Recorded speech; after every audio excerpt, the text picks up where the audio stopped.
Hello guys, जय हिंद, वंदे मातरम। Welcome to my YouTube channel study education 85। इस परिवार में आपका स्वागत एवं अभिनंदन करते हैं। आज सबसे ट्रेंड में जो टॉपिक चल रहा है उसी को लेकर आपके सामने प्रस्तुत हो रहे हैं। इस टॉपिक से प्रत्येक प्रकार की प्रतियोगी परीक्षा में भर भर के क्वेश्चन आ रहे हैं। ध्यान रखिए, खासकर C TET, UP TET, super TET या अन्य राज्य स्तरीय कोई भी एग्जाम हो, सिविल लेवल से लेकर वनडे लेवल के एग्जाम, हर प्रकार के परीक्षा में यहाँ से क्वेश्चन 100% बनेगा, क्योंकि ये ट्रेंड का टॉपिक है। इस टॉपिक का नाम क्या है? NEP, national education policy. National education policy, राष्ट्रीय शिक्षा नीति 2020।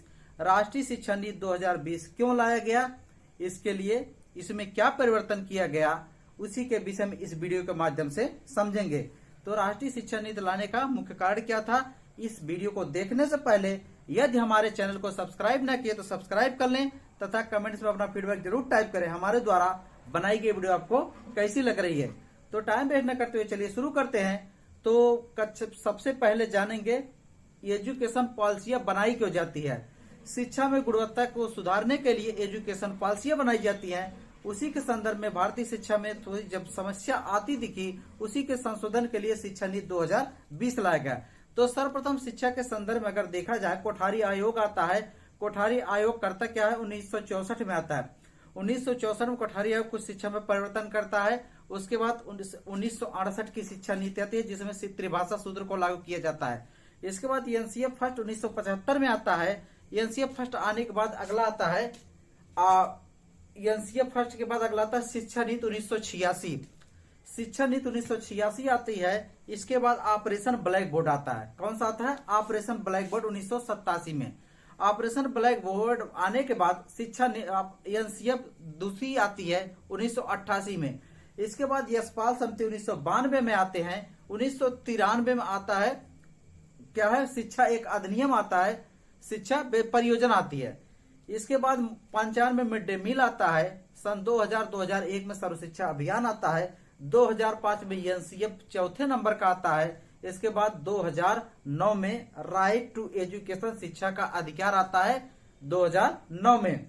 इसके बाद अगला आता है 2020 में एनसीएफ 2020 यानी राष्ट्रीय शिक्षा नीति 2020, नेशनल एजुकेशन पॉलिसी 2020। तो इसकी नींव किसके द्वारा डाली गई? कस्तूरी रंगन, पूर्व इसरो के अध्यक्ष कस्तूरी रंगन द्वारा इसकी नींव डाली गई। पूछेगा किस मंत्रालय द्वारा इसकी नींव की बात कहेगी? पर्यावरण एवं विकास मंत्रालय। पर्यावरण एवं मानव विकास मंत्रालय। वर्तमान में उसका नाम बदलकर क्या रख दिया है? Education, ministry of education. Ministry of education यानी शिक्षा मंत्रालय। क्या रख दिया गया? शिक्षा मंत्रालय। इसी के विषय में हम जानेंगे। नेशनल एजुकेशन पॉलिसी 2020 है क्या, इसी के विषय में हम समझेंगे। यहाँ से प्रत्येक प्रयोग परीक्षा में ज्यादा से ज्यादा भर भर के क्वेश्चन आए हैं और आएंगे। ध्यान रखें, तो इसका पूरा नाम क्या हो जाएगा दोस्तों? MHRD। MHRD, ministry of human resources development, मानव विकास मंत्रालय। यानी कहेगा, हमने आपको बताया 1964 में क्या आया था? कोठारी आयोग। 1968 में शिक्षा नीति आई थी, जिसमें त्रिभाषा सूत्र लागू किया गया था। 1975 में एनसीएफ फर्स्ट आई थी। एनसीएफ फर्स्ट मतलब नेशनल करिकुलम फ्रेमवर्क फर्स्ट। इसके बाद 1986 को बताते शिक्षा नीति आई थी। फिर 1987 की क्या आई थी? ऑपरेशन ब्लैक बोर्ड आया था। 1993 में बेसिक शिक्षा परियोजना आई थी। जबकि 2005 में क्या था? एनसीएफ चौथे क्रम का आया था। इसके बाद राज्य शिक्षा का अधिकार अधिनियम 2009 आया था। अब चलिए इसके विषय में जानते हैं। मतलब कुल मिलाकर शिक्षा नीति 2020 है क्या, इसी के विषय में कस्तूरी रंगन ने ऐसी क्या व्यवस्था इसमें देखी और लोग मिलकर ऐसा क्या इसमें संशोधन किए, उसी के विषय में जानते हैं। तो सबसे ट्रेंडिंग व्यवस्था है कि प्लान, यानी 5-3-3-4 प्लान है क्या? 5-3-3-4 सबसे बेटर प्लान। इसी को समझने के लिए, अगर इसी को समझ गए, मान लीजिए सब कुछ समझ गए। इसको समझना एकदम आसान है। यानी इस प्लान के अंतर, यानी बच्चे का प्रवेश विद्यालय में कब होता है? कक्षा मतलब विद्यालय में बच्चा 3 साल का हो जाता है, उसको विद्यालय में प्रवेश दे दिया जाता है। 3 साल का हो जाता है, विद्यालय में प्रवेश दे दिया जाता है। तब तक प्रवेश होता है, मतलब 3 साल का होता है कक्षा मतलब 8 वर्ष तक कहां तक रहता है, ध्यान रखिए। 5 पहले 5 का मतलब हम आपको समझाने का प्रयास कर रहे हैं, पहले 5 का वर्ष मतलब पहले 5 में क्या करेगा, 3 साल प्ले स्कूल होगा और 2 साल उसका क्लास 1 और 2, यानी पहले 5 साल में मतलब क्या करेगा, 3 साल तो प्ले स्कूल में पढ़ेगा, इसके बाद कक्षा 1 और कक्षा 2 यानी 5 साल, यानी बच्चा मतलब बच्चा 8 वर्ष का जब होगा सिर्फ वो 2 क्लास पढ़ चुका होगा। कौन सी क्लास, 1 और 2। प्ले क्लास से आशय यह है, प्ले क्लास को विशेष ध्यान रखिए, प्ले क्लास से आशय है कि बच्चों को स्कूल में कुछ ऐसी इंस्ट्रूमेंट रखे जाएंगे जहां से बच्चा उसके सहारे सीखेगा और खेल खेल के माध्यम से सीखेगा। अभी जैसे आप घर में देखेंगे, पहले होता था, जैसे विद्यालय हम लोग जाते थे बचपन में, तो खेलने की, जब हमको विद्यालय में खेलने का नहीं मिलता तब घर पर भाग आते थे, कई प्रकार के देसी खेल खेलते थे, जैसे आइस पाइस सीपले, इसमें कई तरीके के खेल होते थे, उस तरीके के खेलते थे। अभी भी देखिए लड़कियां उछल कूद वाला खेल खेलती हैं या लंगड़ी करके इधर उधर खेलती हैं। ये सारे खेलों की व्यवस्था कहां पर, विद्यालय में करेगा, बच्चा खेलता भी रहेगा और सीखेगा। उसका नाम क्या रख दिया गया, प्ले ग्रुप। इसकी व्यवस्था कहां पे की जाएगी, आंगनबाड़ी केंद्रों पर। ध्यान रखिए, आंगनबाड़ी व्यवस्था पर कहां की जाएगी इसकी व्यवस्था, प्ले ग्रुप की। ध्यान रखिए, बहुत इंपॉर्टेंट है। तो पहले 5 का मतलब यह है कि 3 साल प्ले ग्रुप और 2 साल कक्षा 1 और 2 में, यानी 8 साल का बच्चा हो जाएगा तो किस क्लास में रहेगा, कक्षा 2 में। इसके बाद दूसरे 3 का समझते हैं, 5-3-3 इसी के कहते हैं। और एक चीज ध्यान रखिए, पहले 5 को क्या नाम दिया जाता है, फाउंडेशन यानी फाउंडेशन कोर्स। फाउंडेशन कोर्स की अवस्था क्या है, फाउंडेशन कोर्स की अवस्था अगर पूछेगा तो बच्चा कुल 8 साल का होगा, कितने साल में प्रवेश ले रहा है, 3 साल में, कितने साल तक हो रहा है, 8 साल, यानी 3 से 8 साल जो बच्चा विद्यालय में हो रहा है उस किस में है, फाउंडेशन कोर्स में। ध्यान रखिए, बहुत इंपॉर्टेंट है, फाउंडेशन कोर्स में। और इसकी विशेषता यह है कि इसमें किसी भी प्रकार के एग्जाम की कोई व्यवस्था नहीं की गई है बच्चे के लिए। ध्यान रखिए। अगला आते हैं अगले तरीके, इसका नाम है प्रीपैरिटी, यानी प्री प्राइमरी की बात कर रहा है। इसमें क्या कर रहा है, इसमें 3 से 5 तक की बात कर रहा है, इसमें 3 से 5 तक की बात कर रहा है। इसमें क्या होगी, बच्चे की एक्टिविटी, मतलब एक्टिविटी मतलब खेल खेल में एक्टिविटी दिखाएगा, क्रियाकलाप उससे कराया जाएगा, यानी कई प्रकार की उसकी प्रोग्रामिंग की व्यवस्था की जाएगी और साथ साथ उसके अध्ययन की व्यवस्था की जाएगी और खेलकूद की भी व्यवस्था की जाएगी। किसमें, इस अवस्था में 3 से 5 तक। और सबसे बड़ी मुख्य विशेषता है, जान लीजिए, 3 से 5 तक का जो क्लास है, यहाँ पर बच्चों को मातृभाषा के साथ अन्य भारतीय भाषाओं में प्रवेश दिया जाएगा, यानी अन्य कोई भारत भाषा के माध्यम से उसको शिक्षा दी जा सकती है। सबसे बड़ा फोकस ये दिया जाएगा। ध्यान रखिए, भाषा में परिवर्तन होगा तो क्या है, यहाँ पर एग्जाम स्टार्ट होगा, लेकिन एग्जाम की ऐसी व्यवस्था होगी जो कि लचीलापन होगी, हार्ड नहीं होगा, कि ताकि बच्चे को फेल कर उसका मनोबल दूर किया जाए। ध्यान रखिए। इसके बाद अगला, ये 3 का मतलब समझ गए, इसमें 3 से मतलब इसमें क्लास 3 से 5 तक, यानी 3, 4, 5 दूसरे 3 सा आशा है। फिर आते हैं तीसरे वाले 3 में, इस 2-3 का मतलब समझा है, तीसरा 3 आते हैं। तीसरे 3 से आशय है, ध्यान रखिए, तीसरे 3 से आशय है मिडिल एज। कौन सी एज है, मिडिल एज। मिडिल एज से आशय यह है कि कक्षा 6, 7, 8 क्या आ जाएगा, कक्षा 6, 7, 8 मिडिल एज। इसमें भारतीय भाषाओं के हिसाब से किसी भी भाषा में शिक्षा आपको दी जाएगी, किसी भाषाओं के हिसाब से। इसमें कौन सा, 6 से 8 तक। ध्यान है कि इसमें क्या कहते हैं, कंप्यूटर कोड यानी टेक्निकल भाषा में उसको कई तरीके की व्यवस्था की जाएगी, यानी कंप्यूटर की भी जानकारी यहाँ पर दी जाएगी। कक्षा 6 से 8 तक का यदि बच्चा है उसको। उसके अलावा वोकेशनल एजुकेशन दी जाएगी। वोकेशनल एजुकेशन से मतलब है जिसमें जिस प्रकार से बच्चे की रुचियां हैं उसी हिसाब से उसको शिक्षा दी जाएगी। ध्यान रखिए, बच्चों को रुचियों के अनुसार शिक्षा दी जाएगी, यानी वोकेशनल एजुकेशन। ध्यान रखिए, जैसे सिलाई, माली का काम या बढ़ई का काम, इस हिसाब से शिक्षा इसको दी जाएगी। किसमें दी जाएगी, मिडिल एज में, उसके रुचि के अनुसार। ध्यान रखिए। इसके बाद अगला कह रहा है कि 4। इस 4 से मतलब समझ लीजिए, इस 4 से एकदम स्पष्ट साफ मतलब है सेकेंडरी स्टेज। सेकेंडरी स्टेज में कुल मिलाकर 4 सत्र शामिल है। 4 सत्र 9, 10, 11, 12 इसमें पूरे 4 सत्र शामिल हैं। क्लास 9 से 12 तक क्या है, सेकेंडरी एज। इसमें जान लीजिए भारतीय भाषाओं के साथ साथ फॉरेन भाषाओं को वरीयता दी जाएगी। दोनों प्रकार के किसी भी भाषा में आप इसमें शिक्षा ले सकते हैं। और सबसे बड़ी मुख्य बात यह है कि जैसे हमें स्ट्रीम यानी स्ट्रीम पहले दिया जाता था कि आपके लिए अनिवार्य है आपको ये विषय लेना हाई स्कूल में, लेकिन इस प्लान के लागू होने के बाद ऐसा कोई बाध्यता नहीं होगी। आपको जिस विषय में रुचियां है उसी विषय में लेकर आप यह शिक्षा ग्रहण कर सकते हैं। यानी विषय के अनिवार्यता खत्म की जाएगी। और कुल मिलाकर जैसे 4 साल में हम 4 एग्जाम देते थे, यहाँ पर सेमेस्टर वाइज एग्जाम होगा। प्रत्येक वर्ष बोर्ड की तरह होगा और सेमेस्टर एग्जाम होगा। कुल मिलाकर अगर 4 साल के कुल मिलाकर 8 परीक्षा हमको देना पड़ेगा, ध्यान रखिए। इसके बाद कह रहा है मल्टीपल सब्जेक्ट, बता रहे हैं सब्जेक्ट मल्टीपल है। आप अपनी इच्छा अनुसार कोई भी विषय आप ले सकते हैं, या सब्जेक्ट विषय की कोई बाध्यता नहीं है, आपको ये पढ़ना है, ध्यान रखिए। सबसे वीआईपी व्यवस्था इसमें। अगला कह रहा है क्रिटिकल थिंकिंग। क्रिटिकल थिंकिंग यानी उसकी संरचनात्मक सोच को बढ़ावा दिया जाएगा, यानी उसकी जो शिक्षा में ऐसी व्यवस्था की जाएगी ताकि वो अपने लक्ष्य में खासकर आगे बढ़ सके, ध्यान रखिए। अगला करा सेमेस्टर एग्जाम। हमने बताया सेमेस्टर एग्जाम की व्यवस्था की गई है। आप आशा करते हैं समझ गए होंगे। 5, 3, 3, 4 प्लान, 5, 3, 3, 4। पहले 5 में हम आपको बता दिए। लड़का कुल मिलाकर पहले 5 से आशा है कि पहले 5 साल वो किस में होगा, कक्षा 1 और 2 में रहेगा, कक्षा 1 और 2 में। इसके बाद प्ले स्कूल में रहेगा। इसके बाद दूसरे 3 से आशा है कक्षा 3, 4, 5 में होगा। तीसरे 3 से आशा है 6, 7, 8 में होगा।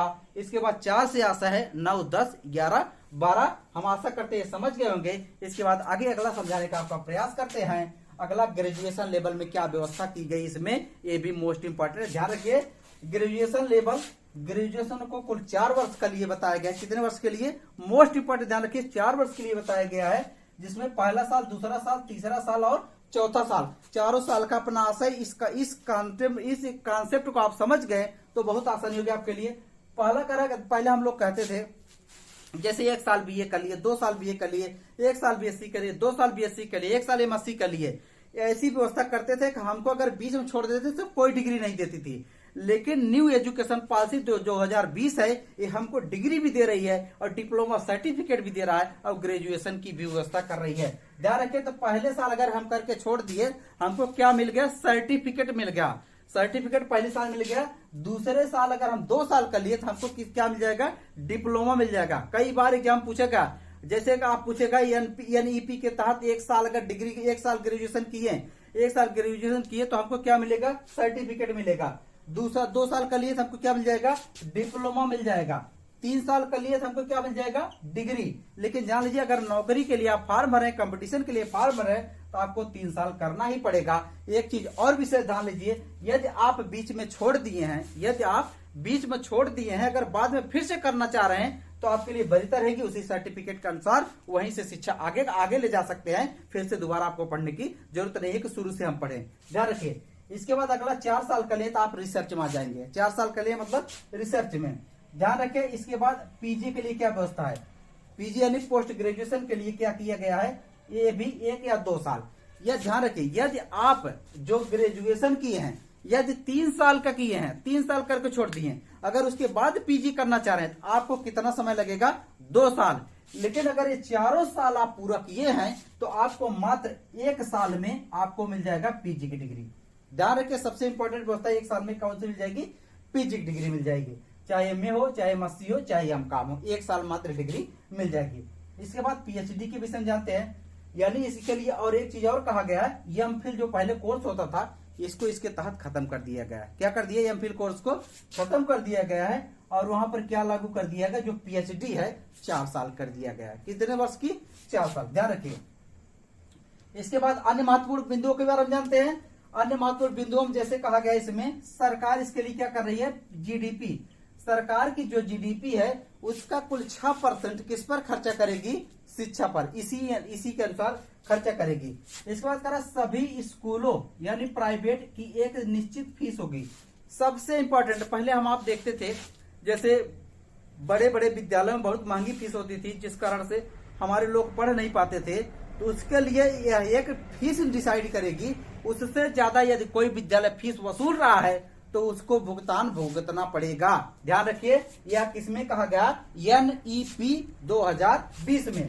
इसके बाद अगला आते हैं, 50 विदेशी विश्वविद्यालयों को भारत में शाखा की अनुमति। सबसे इंपॉर्टेंट पॉइंट, जैसे कभी अब होता था कि पहले हम लोग को पढ़ना होता था, हम लोग विदेशी शिक्षा लेते थे, विदेश जाते थे, इंग्लैंड जाते थे, अमेरिका जाते थे, रूस जाते थे, या कहीं भी जाते थे। अब कहीं भी जाने की जरूरत इसके तहत नहीं पड़ेगी। हर विद्यालय की वहां से संबद्ध करके भारत में उसकी शाखा खोलकर वही शिक्षा यहाँ से ग्रहण कर सकते हैं। और साथ साथ यह विदेशी भाषाओं को भी वरीयता इसमें दी जाएगी। ध्यान रखें, सबसे बेटर व्यवस्था क्या है इसके तहत, ध्यान रखें, 50 विदेशी विद्यालयों में की व्यवस्था की गई।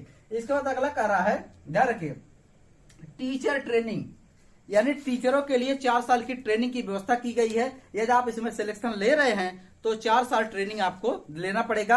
आप बच्चे कैसे सीख रहे हैं, बच्चों को कैसे सिखाना है। कभी एक उदाहरण ले लीजिए, अभी जैसे कहीं या यूट्यूब ले लीजिए या पेड कोर्स ले लीजिए, किसी टीचर से एक ही बार में पढ़कर आपको कोई चीज समझ में आ जाता है, जबकि उसी में से कोई टीचर ऐसे होते हैं 10-10 बार आपको बताते हैं, फिर भी आपको समझ में नहीं आता है। इसीलिए टीचरों को भी इसमें ट्रेंड किया जाएगा, आपको बच्चों को किस तरह से सिखाना है। यह कौन का था, NEP 2020, ध्यान रखिए। इसके बाद आगे आते हैं, NEP के तहत 2030 तक सकल नामांकन अनुपात 100% करने का लक्ष्य रखा गया है। जो सकल नामांकन अनुपात है कितना, 100% कब तक रखा गया है, 2030 से। पिछले जान लीजिए सीटेट में पूछा भी जा चुका है, इसलिए हर पॉइंट को एकदम इंपॉर्टेंट मानकर इसका रिवीजन करेंगे। ध्यान रखें, इसका नोट बनाएंगे, उसको याद भी करेंगे। अगला कह रहा है, NEP ने सकल नामांकन अनुपात 50% 2025 तक रखा है। यानी 2025 तक जो नामांकन है उसको कितना हो जाना चाहिए, 50%। यानी 30 तक 100% होना चाहिए और 25 तक कितना होना चाहिए, 50%। ध्यान रखिए, इंपॉर्टेंट है। इसके बाद करा NEP उच्च शिक्षा में 3.5 करोड़ सीट 3 जोड़ने की बात कही गई है। कब से, NEP उच्च शिक्षा में कितनी सीट जोड़ने की बात कही गई है, 3.5 करोड़। ध्यान रखिए, पूछा जा चुका है। 3.5 सीट जोड़ने का यहाँ आशय हम आपको यह समझाने का प्रयास करेंगे कि यह सीट जोड़ने का मतलब नए विद्यालय खुलेंगे, नए विद्यालय खुलेंगे, हमें एडमिशन का मौका मिलेगा, अन्य संस्थाओं में हम जाकर पढ़ सकेंगे। यही सीट जोड़ने से यहाँ आशय है। इसके बाद कह रहा स्वायत्त के साथ महाविद्यालयों का संबंध 15 साल। यानी कहने का मतलब है आप इसको जोड़ेंगे 5, 3, 8, 3, 11, 4, 15, यानी 15 साल बाद। पहले जो सरकार अपनी जिम्मेदारी लेती थी, ये मतलब 6 से 14 वर्ष के बच्चों के लिए निःशुल्क एवं अनिवार्य शिक्षा, अब 6 से 14 वर्ष के लिए नहीं बल्कि पूरे 15 वर्ष के लिए अपने पास रख रही है। इसके बाद फिर कहाँ दे रही है, महाविद्यालयों पे। यानी इंटर तक ये अपने 15 साल तक रख रही, इसके बाद किसको दे रही, महाविद्यालयों को। यही कहने का ये इसका आशय है, ध्यान रखें। इसके बाद अगला पॉइंट आपको समझाने का प्रयास करते हैं, बहुभाषा प्रारंभ की सिफारिश प्राथमिकता से। यानी जो बहुभाषा की बात कही गई है वो प्राथमिकता से ही कर दी गई है। बच्चों को जिस भाषा में रुचियां हैं उसी भाषा के अनुसार उनको सिखाया जाए। कहने का मतलब यही बहुभाषा प्राथमिकता से ही दे दी गई। इसके बाद कहा है कि NEP हरी झंडी कब मिली, 29 जुलाई सन 2020 को इसको हरी झंडी मिल गई। ध्यान रखिए, यानी इसको मान्यता मिल गई। अगला पॉइंट आपका कह रहा है कि NEP शिक्षकों के लिए राष्ट्रीय प्रोफेशनल मानक अध्यापक शिक्षा परिषद विकसित लक्ष्य 2022 तक रखा गया है। सब इंपॉर्टेंट एकदम ध्यान रखिए। अगला कह रहा है SSA का पूरा नाम क्या है, इसी संबंधित है। SSA मतलब SSA का पूरा नाम क्या है, state school standard authority. State school standard authority यानी यह किस लिए लाया गया था, महिला साक्षरता एवं स्वयं सुरक्षा। महिलाओं की साक्षरता को बढ़ावा कर देने के लिए और साथ साथ स्वयं सुरक्षा के लिए क्या लाया गया, SSA। ध्यान रखिए, बहुत इंपॉर्टेंट है। इसके बाद अगला कहते हैं बद्ध अंत वाले प्रश्न। पूछता है कि बद्ध अंत वाले प्रश्नों में किसको शामिल किया जाता है, जो मल्टीपल क्वेश्चन होते हैं यानी ऑब्जेक्टिव टाइप क्वेश्चन होते हैं, उसको किसमें शामिल किया जाता है, बद्ध अंत वाले प्रश्नों में। इसके बाद पूछता है 5P क्या है, इंपॉर्टेंट है। 5P क्या है, तो 5P क्या हो जाएगा, इमेज, एक्सप्लोर, एक्सप्लेन, इलेबोरेट। इसके बाद क्या है, इवेल्युएशन। ध्यान रखिए, इंपॉर्टेंट है। ये सारे पूछे जा चुके हैं, फिर भी पूछे जाने की संभावना है। अगला पूछेगा ECCE का पूरा नाम क्या है, early childhood care and education, early childhood care and education. अगला ध्यान रखें, एनईपी मूल्यांकन केंद्र किस आधार पर किया जाता है? तो परख के आधार पर मूल्यांकन किया जाएगा, मतलब वो कितना सीखा उसी के परख के अनुसार मूल्यांकन। कौन कहने की बात कर रहा है? एनईपी 2020। ध्यान रखिए, नेशनल एजुकेशन पॉलिसी। अगला कर रहा है, एनईपी के अनुसार आरटी 2009 विकलांगों के लिए कितनी उम्र रखा है? मोस्ट इंपॉर्टेंट, ध्यान रखिए कितनी उम्र रखा है? तो 30 से पहले था विकलांगों के लिए कुल मिलाकर 6 से 18 वर्ष। जैसे अन्य के लिए 6 से 14 वर्ष था, वैसे विकलांगों के लिए वही छूट दी गई थी 6 से 18 वर्ष। लेकिन अब उसमें क्या संशोधन हो गया? उसी को कितना कर दिया गया? 3 से 18 वर्ष। कितना?